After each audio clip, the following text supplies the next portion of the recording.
শীতের দিনে চা খেতে আমরা কম বেশি সবাই অনেক বেশি পছন্দ করি। আর শীতের সকালে চায়ের সাথে এমন বিস্কিট যদি হয় তাহলে কিন্তু শীতের সকালটা একদমই জমে যাবে। আর এই বিস্কুটগুলা তৈরি করতে আহামরি বেশি কিছু উপাদান লাগবে না, সামান্য কিছু উপকরণ দিয়ে কিন্তু এই বিস্কুটগুলা তৈরি করে নেওয়া যাবে। আর হাতের কাছে থাকা উপকরণ দিয়েই কিন্তু আমি আজকে এই বিস্কিটগুলা তৈরি করতেছি। তো এই বিস্কিটগুলা তৈরি করতে কিন্তু আমার এখানে আটা নিয়েছি, আমি মানে আটার ব্যবহারটা করেছি।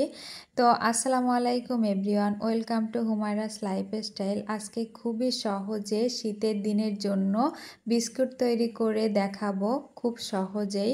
তো এইখানে বিস্কুট তৈরি করার জন্য আমি একটা মিক্সিং বোল নিয়ে নিয়েছি, আর দিয়ে দিব হচ্ছে রান্নার রেগুলার তেল হাফ কাপ, আর দিয়ে দিব পাউডার সুগার। তো চিনিটাকে হচ্ছে আমি জাস্ট ব্লেন্ডারে করে গুঁড়ো করে নিয়েছি, আর দিয়ে দিব হচ্ছে 1 চিমটি পরিমাণ লবণ। এখন সবগুলো উপকরণ হচ্ছে তেলের সাথে খুব ভালোভাবে গুলিয়ে নিব।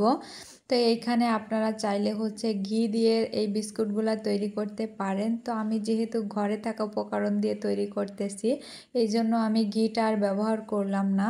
তো এখন শুকনো উপকরণগুলো চেলে নিব। তো চালনিতে দিয়ে দিলাম হচ্ছে 1 কাপ আটা, আর হচ্ছে দিয়ে দিলাম 1 চা চামচ বেকিং পাউডার, আর হচ্ছে 1 টেবিল চামচ গুঁড়া দুধ। এখন শুকনো উপকরণগুলো খুব ভালোভাবে চেলে নিয়েছি। তারপরে হচ্ছে একটুখানি মিশিয়ে তারপরে হাত দিয়ে স্মুথ একটা ডো তৈরি করে নিব, হাত দিয়ে মেখে মেখে। তো এই ডোটা কিন্তু মসৃণ হবে, খুব বেশি টাইট হবে না, কারণ এটা হচ্ছে চিনি আর তেলের কম্বিনেশনে ডো তৈরি করতেছি, এই জন্য হচ্ছে আঠালো ডো হবে না, এটা মসৃণ একটা ডো হবে। তো এখানে আমার ডোটা মথে নেওয়া হয়ে গিয়েছে। আর এখন এরকম একটা চামচের সাহায্যে হচ্ছে আমি একটু একটু করে ডো নিয়ে তারপরে হাত দিয়ে ঘুরিয়ে ঘুরিয়ে খুব সুন্দর করে হচ্ছে বিস্কুটের শেপ দিয়ে নিব। তো দেখতেই পাচ্ছেন এই কাজটা কিন্তু আলতো হাতে করতে হবে, না হলে বিস্কুটগুলা কিন্তু একদমই ফেটে যাবে। তো এইখানে আমি লম্বাটে একটুখানি শেপ দিয়ে নিয়েছি বিস্কুটের মতো। তো এইভাবে করে সবগুলো বিস্কুট তৈরি করে নিব। আর এদিকে আমি একটা কেকের মোল্ড নিয়ে নিয়েছি স্কোয়ার শেপের। তো এর ভিতরে হচ্ছে তেল ব্রাশ করে দিলাম, তার উপরে একটা বেকিং পেপার দিয়ে হচ্ছে আবারও তেল মেখে নিলাম। এখন হচ্ছে একটা একটা করে বিস্কুট দিয়ে দিতে হবে। তো এইখানে বিস্কুটগুলা কিন্তু ফাঁকা ফাঁকা করে দিতে হবে, না হলে একটার সাথে একটা লেগে যাবে। তো এইখানে আমি সবগুলা বিস্কুট কিন্তু একইভাবে দিয়ে দিচ্ছি, আর দেখতেই পাচ্ছেন আমার বিস্কুটগুলা কিন্তু ফাঁকা ফাঁকা রয়েছে। তারপরেও হচ্ছে বেক করার পরে বিস্কুটগুলো একদমই হচ্ছে মানে গায়ের সাথে লেগে যাবে। তো এইখানে আমি একটা শাসলিকের কাঠি দিয়ে বিস্কিটের উপরে জাস্ট একটুখানি মানে ফুটা ফুটা করে ডিজাইন করে নিতেছিলাম। তো আপনারা চাইলে যে কোনো শেপের বিস্কিট তৈরি করতে পারেন। তো আমার এইখানে হচ্ছে ডিজাইন করা হয়ে গিয়েছে।